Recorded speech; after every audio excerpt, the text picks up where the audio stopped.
представя ето тази картина с тези разляти цветя. Всъщност цветята не са разляти, но определено боята, която оформя цветята, е умишлено разлята.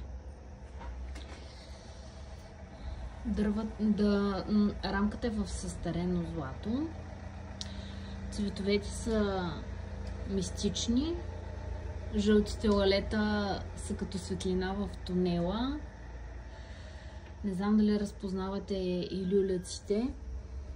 Макар картината да е с така тежки цветове, букета, изобразен на нея, е пробитен.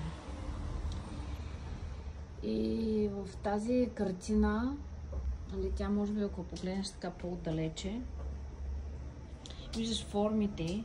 Доколкото повече се приближаваш, може да видиш малките финни детайли, които аз много обичам да рисувам всъщност.